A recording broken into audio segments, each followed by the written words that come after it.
Hello जी, अस्सलाम वालेकुम। मेरा नाम है सुभान महमूद और आज हम जिस टॉपिक को पढ़ने जा रहे हैं वो है benefits and problems of local government system in Pakistan. हम लोकल गवर्नमेंट सिस्टम अगर पाकिस्तान के अंदर हो तो उसके क्या बेनिफिट्स हैं, और अगर हो तो उसके क्या प्रॉब्लम्स हैं, ये देख लेते हैं। और अगर ना हो तो क्या मसले मसाइल हो रहे हैं। इसके अंदर हम दो सवालों का और जवाब देंगे कि जिसके अंदर हमेशा सिविल गवर्नमेंट ने क्यों लोकल गवर्नमेंट सिस्टम को अपोज किया, और हमेशा डिक्टेटरशिप ने क्यों लोकल गवर्नमेंट सिस्टम को सपोर्ट किया। ठीक है, तो इसको स्टार्ट करते हैं। सबसे पहले इसके बेनिफिट्स देख लेते हैं। ज्यादा लंबी नहीं होने वाली वीडियो, तो इसलिए थोड़ा सा ध्यान से देख लेगा। तो बेनिफिट्स ये है कि लोकल गवर्नमेंट सिस्टम करता क्या है। एक छोटे लेवल पे, जो ग्राउंड लेवल पे जो लोग होते हैं, इवन कि अगर आपकी गली में कोई जानने वाला रहता है तो हो सकता है वो भी लीडर बन जाए लोकल गवर्नमेंट सिस्टम के अंदर ना, यूनियन काउंसिलर बन जाए। सो लोकल गवर्नमेंट सिस्टम जो है वो छोटे लेवल पे, रीजनल लेवल पे पावर्स प्रोवाइड करता है, जिससे क्या होता है, डिसीजन पावर जो है वो लोगों के करीब चली जाती है। ठीक है। और और दूसरी ये जो फिर छोटे छोटे जो काम है, उसके लिए आपको बड़ी बड़ी दरखास्तें बड़े बड़े ऑफिस में नहीं देनी पड़ती। मतलब अगर आपने अपने इलाके में स्ट्रीट लाइट्स लगवानी है, कोई गटर का मसला है, कुछ छोटे मोटे मसले मसले मसाइल है, तो उनको लोग खुद ही हल कर लेते हैं, उनको बड़े लेवल पे नहीं जाना पड़ता। सो इस वजह से जो म्यूनिसिपल सर्विसेज है, जो साफ सफाई वाले काम है, वो भी बड़े आसानी तरीके से और अच्छे तरीके से हो रहे होते हैं। लेकिन यही अगर आप कह रहे लोकल गवर्नमेंट सिस्टम मौजूद ना हो तो क्या होगा। ऑब्वियसली वासा जो है वो हर घर में जाके या हर गली में जाकर तो कूड़ा साफ नहीं कर सकता ना।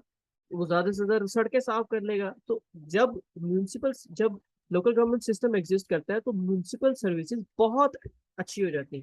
ठीक है। और होता क्या है कि अगर कोई बंदा ग्राउंड लेवल पे, छोटे लेवल पे काम अच्छा करता है, तो वो बड़े लोगों की नजरों में भी आना शुरू हो जाता है, और वो लोगों की नजर में भी आना शुरू हो जाता है, जिससे क्या होता है, न्यू लीडरशिप पैदा होती है आपके, और नए लीडर्स जो है उनका जन्म होता है माशरे के अंदर। और तीसरी बात ये है कि ग्रेट पब्लिक पार्टिसिपेशन होती है। अब इसकी ये भी बड़े मजे की बात है, देखिए। अगर एक बंदा हो एमपीए या एमएलए, जिसको आप जानते भी नहीं, शायद एक दफा आपसे 5 साल में वो आके मिला हो, या आपने उसको किसी जलसे में देखा हो, उसको वोट डालने आप सिर्फ उस वजह से जाते हैं, आप पार्टी के लिए जाते हैं। मतलब अगर आप वोट डालने किसी एमपीए को जा रहे हैं ना, तो सिर्फ इसलिए जा रहे हैं, या तो वो पीटीआई से है या पीएमएलएन से है या किसी भी गवर्नमेंट वो पार्टी से। तो आप हमेशा वोट पार्टी को डालते हैं, उसके एमएलए एमपी को कभी नहीं देखते। लेकिन जब लोकल गवर्नमेंट सिस्टम होता है तो आप वोट उस बंदे को डाल रहे होते हैं, ना कि किसी पार्टी को डाल रहे होते हैं। अगर आपकी गली में से दो लोग खड़े हुए हैं, तो ऑब्वियसली जिसका करेक्टर आपको अच्छा लगता है आप उसको वोट डालेंगे, उसमें आप पार्टी तो नहीं देखेंगे। तो इससे क्या होता है, पब्लिक की पॉलिटिकल इसके सिस्टम के अंदर पार्टिसिपेशन बढ़ती है, लोगों का अपने मुल्क के अंदर इंटरेस्ट बढ़ता है। ठीक है। और तीसरी मजे की बात ये कि MPa will concentrate on original work. हमें आज तक यही नहीं किसी को पता चला कि भाई एमपीए का काम वाटर फिल्ट्रेशन सिस्टम के आगे जाके फीता काटना नहीं होता। ठीक है। किसी भी छोटे छोटे प्रोजेक्ट जो लग रहे हैं उसके ऊपर वो जो लिखा होता है ना, हम इनको मुबारकबाद पेश करते हैं लगवाने, भाई उन एमपीए का वो काम ही नहीं, उस एमएनए का वो काम ही नहीं है। एमपीएस एंड एमएनए का सिर्फ एक काम है कि वो लेजिस्लेशन करे, वो जाके अच्छे कानून बनाए जो कि एग्जीक्यूटिव उनको इम्प्लीमेंट करे, और खुद ब खुद ही चीजें ठीक हो। ये लोग क्या करते हैं, ये जो एग्जीक्यूटिव्स का काम है वो खुद करते रहते हैं, जो कानून साजी वाला काम है वो छोड़ देते हैं।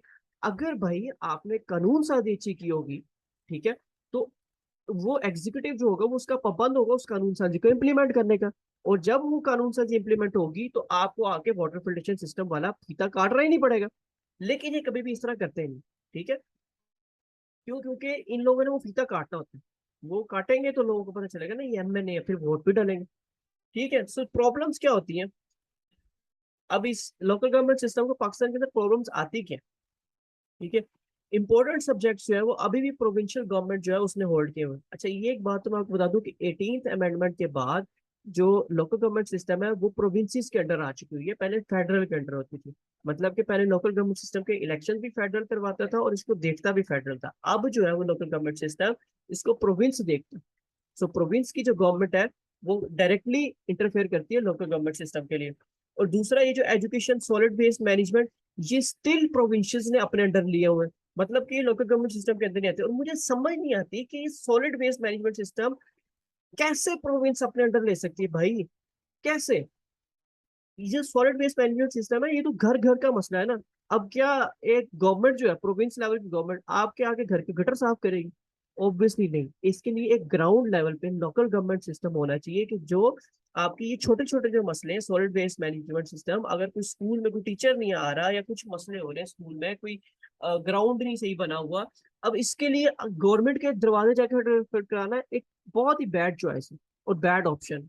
ये इस ऑप्शन और चॉइस को खत्म करने की जरूरत है और लोकल गवर्नमेंट सिस्टम लाना चाहिए। दूसरा, आपने फाइनेंशियल पावर्स कोई नहीं दी हुई लोकल गवर्नमेंट सिस्टम को। आपने उसको कहा है ये काम करने हैं, लेकिन आप फाइनेंसेस जो है वो अभी भी एमपीएस की कह लो सिफारिश पे ही उनको फाइनेंसेस मिलती है। और बजट जो आता है वो पीछे से बजट आता है और ऑलरेडी एलोकेटेड होता है, भाई इसका इतना परसेंट आपने लगाना है, इसका इतना परसेंट लगाना है। मुझे लगता है, या यूजली लोगों को भी ये लगता है, जो बड़े बड़े लोग जो थिंकर्स हैं वो यही कहते हैं कि जो फाइनेंशियल पावर्स होनी चाहिए वो सारी लोकल गवर्नमेंट सिस्टम के अपने पास होनी चाहिए कि वो जिधर चाहे बजट लगाए। अब लेट अस सपोज एक जगह पे एजुकेशन के डिपार्टमेंट्स और एजुकेशन स्कूल्स बहुत अच्छे हैं, हॉस्पिटल्स नहीं है, लेकिन आपने उनको बजट इस तरह भेजा है कि जी 20% एजुकेशन पे लगाना है और 30% हेल्थ पे लगाना है। तो भाई, अब अगर उधर एजुकेशन ऑलरेडी ठीक है तो 50% क्यों नहीं हॉस्पिटल्स पे हम लगा सकते? तो ये जो कॉन्स्टेंट्स है ना, इनकी वजह से भी लोकल गवर्नमेंट सिस्टम बहुत बुरी तरह से हारता है। और दूसरा वही प्रोविंशियल डिस्क्रिशन और परमिशन फॉर एवरीथिंग, ये मैंने आपको भी बात कर दी। हर चीज के लिए आपको प्रोविंस से जाके पूछना पड़ता है। लोकल गवर्नमेंट सिस्टम की डायरेक्ट इंटरफेरेंस होती है, सॉरी, प्रोविंशियल गवर्नमेंट की डायरेक्ट इंटरफेरेंस होती है लोकल गवर्नमेंट सिस्टम में। ये एक सबसे बड़ा मसला है। और सीएम जो है वो किसी भी टाइम लोकल गवर्नमेंट सिस्टम को डिसॉल्व कर सकता है। ये वही हिसाब हो गया कि पाकिस्तान में पिछले कितने सालों से कोई भी वजीर आजम अपनी टर्म पूरी नहीं कर सका। क्यों? क्योंकि क्या था रूल कि जी जो सदर है वो डिसॉल्व कर सकता है वजीर आजम को और उसकी पार्लियामेंट। तो इसी वजह से क्या हो रहा है, हमेशा डिसॉल्व होती जा रही है और कभी भी जो गवर्नमेंट है वो अपना टाइमिंग नहीं पूरा कर पाती। इवन कि इमरान खान भी अपना टाइम पूरा नहीं कर पाया। इसी वजह से ये जो सीएम है, ये वही हिसाब आपने किया हुआ ग्राउंड लेवल पे कि सीएम भी इनको डिसॉल्व कर सकते हैं। और इसी वजह से लोकल गवर्नमेंट सिस्टम बन ही नहीं पाते, बनते तो फौरन टूट जाते हैं। क्यों? क्योंकि आपने सीएम को वो पावर दी। जिनका सीएम होता है, अगर लोकल गवर्नमेंट सिस्टम किसी और पार्टी जीत जाए और सीएम किसी और पार्टी का हो, तो वो उसको लेट डाउन कर देगा और खत्म कर देगा। ये बहुत बड़ा मसला है, कानूनी मसला है, जिसको आपने कभी देखा ही नहीं। अच्छा जी, अब चलते हैं इस सवाल की तरफ, why there is so much inflation of military towards local government system. हमेशा आप देखेंगे 3 दफा लोकल गवर्नमेंट सिस्टम आया, और एक दफा अयूब के जमाने में, एक दफा जिया के जमाने में, और एक दफा मुशर्रफ के जमाने में। जिया का जो था वो काफी स्ट्रॉन्ग सिस्टम था, उसके अंदर डीसी के पास बहुत ज्यादा पावर्स थी। फिर उसके बाद जो मुशर्रफ का आया वो थोड़ा लिबरल किस्म का था, उसमें डीसी के पास कम पावर्स थी, लेकिन एक बड़ा अच्छा सिस्टम उसने भी इंट्रोड्यूस करवाया था, और सबसे बेहतर सिस्टम मुशर्रफ का था, जिसके अंदर डेमोक्रेसी की नॉर्म्स को देखा गया था। अच्छा, मिलिट्री ये सब कुछ करती क्यों? लोकल गवर्नमेंट सिस्टम की तरफ क्यों इतनी इंक्लिनेशन है मिलिट्री की? क्यों? क्योंकि उन्हें पता होता है कि वो गलत रास्ते से आए हैं, वो जबरदस्ती लोगों पर हावी हुए हैं। और आजकल के दौर में तो जब आपने आजादी एक दफा ले ली, आप जबरदस्ती किसी के ऊपर हुकूमत नहीं कर सकते। तब वो क्या करते हैं, लोगों को ठंडा करने के लिए, तो लोग सुकून से थोड़ा रह ले और लोग हमारी तरफ भूल के इन कामों में मसरूफ हो जाए। लोग हमें पसंद भी करने लगे, क्योंकि जब आप पावर्स लोगों को देंगे तो लोग ऑब्वियसली आपको पसंद करेंगे। ठीक है। लेकिन उन्हें ये नहीं पता होता कि आपने ऑलरेडी कितना कुछ खराब कर दिया जिसको ठीक कर रहे हैं। लोग को ये कह लो 10% वाली चीज पे लगा के 90% आपने खराब किया हुआ। ठीक है।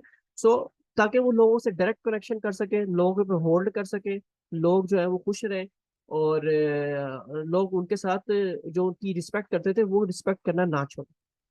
ठीक है। और उसको अपने रूल को लेजिटिमेट करते हैं ना, सर्विस डिलीवरी इंप्रूव करके। और जब एक डिक्टेटर आता है ना, तो उसको काम करना पड़ता है। क्यों? क्योंकि एक तो वो ऑलरेडी पावर जबरदस्ती से है, तो जबरदस्ती से अब आ गया, तो उसको अपने आप को वो प्रूव करने के लिए काम करना ही पड़ेगा। ठीक है। और दूसरा ये कि undermine political parties weak other parties, वो दूसरी पार्टीज को वीक करना चाहते हैं। मतलब कि अगर लेट अस सपोज वो लोकल गवर्नमेंट सिस्टम ना लाए और कहे जी हम इलेक्शन करवा रहे हैं एमपी एमएलए के, तो ऑब्वियसली जो पॉलिटिकल पार्टीज होगी वो स्ट्रॉन्ग होना शुरू हो जाएंगी। लेकिन अगर आप लोकल गवर्नमेंट सिस्टम करवाएंगे तो एमपी एमएलए तो हाथ पे हाथ रखे बैठे रहेंगे, वो तो उसमें आ ही नहीं सकते, क्योंकि वो तो ग्राउंड लेवल पे ना, यूनियन काउंसलर के। ये हमेशा एक ऐसा सिस्टम इंट्रोड्यूस करवाते हैं जिसमें से पॉलिटिकल पार्टीज को किक आउट कर देते हैं, और जो एक आम आदमी होता है उसको इन्वॉल्व करने की कोशिश करते हैं, ताकि पॉलिटिकल पार्टीज जो बनी हुई है वो वहीं की वहीं बैठी रहे, वो कोई एहतजाज ना करे या वो इस सिस्टम का पार्ट ही ना बन सके। तो एक ऐसा सिस्टम इंट्रोड्यूस करवाते हैं जिसमें पॉलिटिकल पार्टी आ ही नहीं सकती। ठीक है।